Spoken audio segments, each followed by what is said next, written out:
Breaking news today.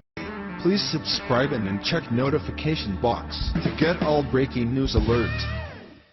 If you believed everything the mainstream media put out there, you would think white people are nothing but xenophobic animals.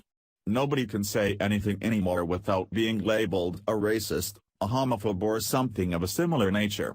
In response to NSMS propaganda, someone started distributing letters that read that it's okay to be white.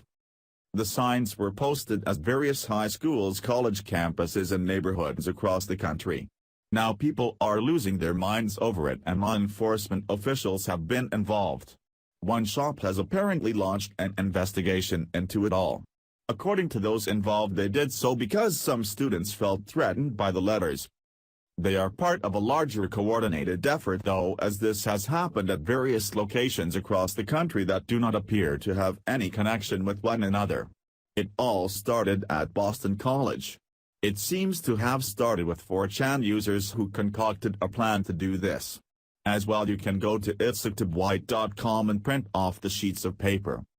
Posters proclaiming it's okay to be white have been appearing on college campuses and on city streets across the country this week, prompted by an anonymous chat room comment that suggested the message would feed social unrest and sway white Americans to far-right ideologies.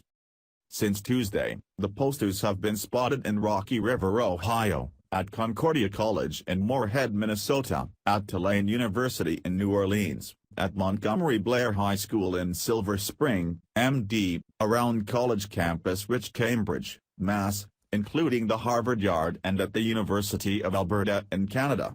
In most cases, schools and cities have pulled the posters down, but the message has continued to spread in images and hashtags across Twitter and other social media platforms, even prompting a related Know Your Meme entry detailing its internet origins and cultural backstory.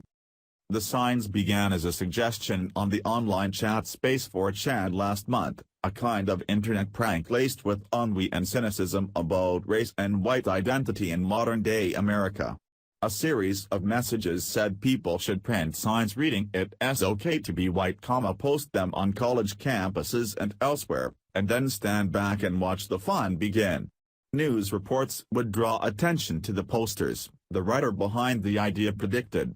Then white Americans, derisively referred to as normies in the white nationalist ecosphere, will discover that American journalists and lefties hate white people. In the process, normies will stop regarding news outlets as credible. That would deal a damaging blow in the culture war, the Post said, inevitably converting more normies to the white nationalist, alt-right side. It could be that easy to seed social disruption, the Post implied. The episode is indicative of the efforts white nationalist groups have made to recruit in and around the nation's college campuses and other mainstream settings with claims of growing white maltreatment and expanding anti-white discrimination. The white victim construct is one that experts say, not so long ago, only had traction in avowed white supremacists, segregationists and neo-Nazi circles. But today, it animates open and anonymous public discussions of race and shapes the nation's politics. In the months immediately after the November 2008 election, the country saw an increase in both hate crimes and hate group membership, said Nicholas Valentino, a political scientist and research professor at the University of Michigan's Center for Political Studies. For those already worried about what they view as the unacceptable price of equity, an end to white control, the country's decision to elect its first black president was a chilling moment. But these Americans' perception that equity is effectively anti-white discrimination appears to have been adopted by a bigger portion of the American white population, Valentino said. Whites inside various supremacist groups and movements believe, and have for a long time, that they are part of a victimized racial group, said Valentino. Far-right, white nationalists, neo-Nazis and their ilk have always had the sense of aggrievement, the zero-sum mentality that says as other groups gain rights or options and opportunities from which they have been excluded, whites necessarily lose, and this cannot be tolerated. But my research and several other initiatives, suggest that the white sense of victimization, and by that I mean the perception of victimization, has been increasing dramatically since Obama's election. At this point, It has not a majority of whites, but it has grown dramatically outside those extremist groups' thought.